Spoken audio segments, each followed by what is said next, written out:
విజయుడు విజయుడు అడ్డగించారు, మీరు వెళ్ళడానికి వీల్లేదన్నారు. వీళ్ళకి కోపం రాదు. ఎందుకు వచ్చిందో పరమేశ్వర లీల, శ్రీ మహావిష్ణువు యొక్క లీలా విశేషం. మీరు మా యొక్క రాకను అడ్డగించారు కనుక, శ్రీ మహావిష్ణువు దర్శనం చేసుకోవడానికి నిరోధించారు కనుక మీరు రాక్షసులై పుట్టండి, ప్రజలను బాధిస్తూ హింసిస్తూ ఉండండి అని శపించారు.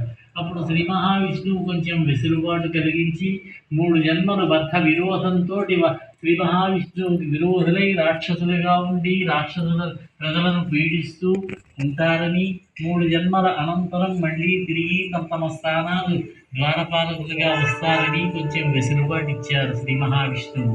వాళ్లే మొదటి జన్మలో హిరణ్యకశిపుడు హిరణ్యాక్షుడుగా, 2వ జన్మలో రావణ కుంభకర్ణులుగా, 3వ జన్మలో శిశుపాల దత్తభక్తులుగా శ్రీకృష్ణ పరమాత్మ చేత హతులయ్యారు. వీరిద్దరూ మళ్ళీ శ్రీ మహావిష్ణు సాయుధ్యాన్ని పొందారు.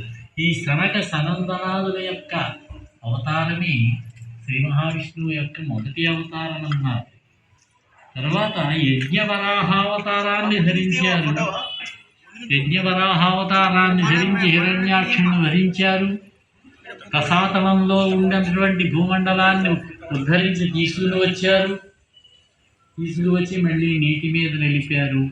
అది మనకి 3వ స్కంధంలో చాలా వివరంగా చెప్పారు.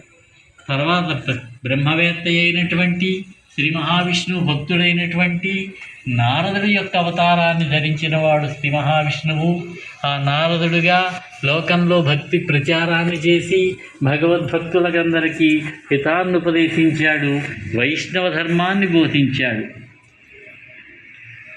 యజ్ఞవరాహ అవతారంలో విశ్వ సృష్టి కోసం సృష్టి చెయ్యాలి, అంతా జలం ఉండిపోయింది, ఎక్కడ చేయమంటారని అడిగాడు స్వయంభవమను బ్రహ్మదేవుణ్ణి. అప్పుడు శ్రీ మహావిష్ణువుని స్మరిస్తే ఆయన యజ్ఞవరాహావతారం ధరించి రసాతలం నుంచి భూమండలాన్ని తీసుకొచ్చాడు. తర్వాత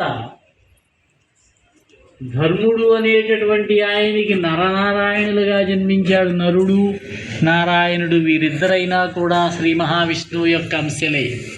వారిద్దరూ